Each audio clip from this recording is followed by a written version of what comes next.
મનરેગા કૌભાંડ અત્યારે આખા રાજ્યમાં ચર્ચાના એરણે છે અને એમાં ભરૂચના સાંસદ દ્વારા એક જલદ નિવેદન આપવામાં આવ્યું છે. આમ તો મનસુખ વસાવા ભલે ભારતીય જનતા પાર્ટીના સાંસદ હોય પણ ભારતીય જનતા પાર્ટી સામે જ જે સત્ય છે એ બોલવા માટે જાણીતા છે ને કદાચ એટલે જ એમના નિવેદનો જલદ લાગે છે. અને આ વખતે મનરેગા કૌભાંડ વિશે એમણે એક અણિયાળી વાત કહી છે. કોઈને પણ એ વાત ખૂંચી જાય એવી છે અને એ વાત આમ સત્ય છે. એ એવું છે કે 2-3 વર્ષ પછી જો કોઈ કૌભાંડની તપાસ થાય અને એમાં કંઈ મળે તો એ સારું તો કહેવાય પણ એ યોગ્ય ન કહેવાય, કારણ કે 2-3 વર્ષ પછી જો તપાસ થાય તો એનો ફાયદો શું છે. વધુમાં શું કહ્યું એમણે, જુઓ.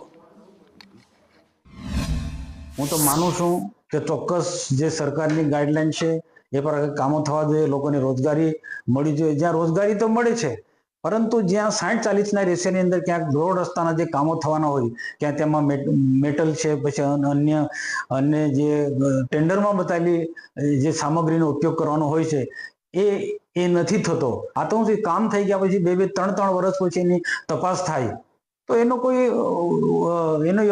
સારી રીતના તપાસ થવાની પણ નથી. આમાં કેટલાક આખર પછી નીચેના માણસો મરી જાય, જે મોટા જે માણસો આમાં ઇન્વોલ્વ છે તો બચી જવાના છે. બધાની જવાબદારી ફિક્સ કરી જોઈએ. ગડબડ થઈ તે માટે બધા જવાબદાર છે.